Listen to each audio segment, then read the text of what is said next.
அனைவருக்கும் அன்பு வணக்கங்கள். இன்றைய சிந்தனை துளிகளிலே நாம் பார்க்க இருப்பது 3 கேள்விகள். ஒரு இளைஞனுக்கு கடவுள் இருக்கிறாரா இல்லையா என்பதில் சந்தேகம் எழுந்தது. எனவே அவன் தனது சந்தேகத்தை தீர்த்து கொள்ள ஒரு வயதான ஞானியிடம் சென்றான். ஞானி அவனை கனிவுடன் உபசரித்தார். பிறகு அந்த இளைஞன் அந்த ஞானியிடம் 3 கேள்விகளை கேட்டான். 1. கடவுள் இருக்கிறார் என்றால் ஏன் அவரை என்னால் பார்க்க முடிவதில்லை? 2. என் விதி என்ன? 3. பிறப்பும் மரணமும் எதனால் உண்டாகிறது என்றான்.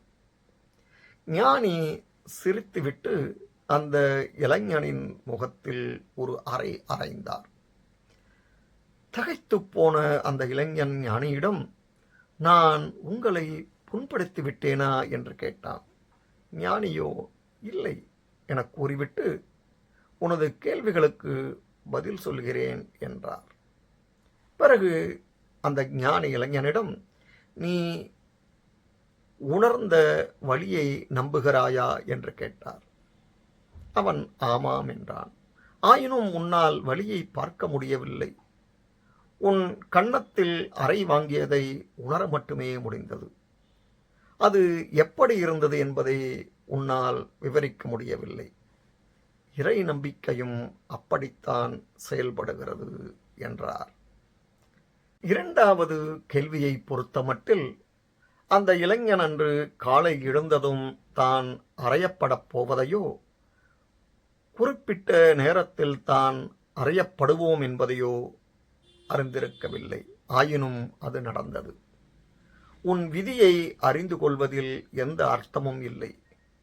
ஆனால் அதனை கையாள்வது எப்படி என்பது மிக முக்கியமானது என்று கூறிய ஞானி கடைசி கேள்விக்கு பதிலளித்தார்.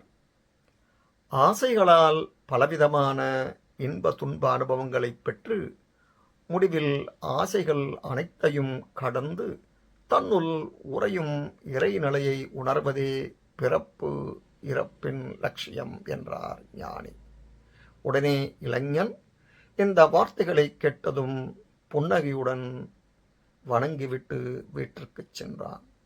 முடிவாக, நம்மால் கடவுளை காண முடியவில்லை என்பதால் அவர் இல்லை என்று அர்த்தமாகாது. இந்த பதிவு பயனுடையதாக இருப்பின் ஷேர் செய்யுங்கள். நன்றி, வணக்கம்.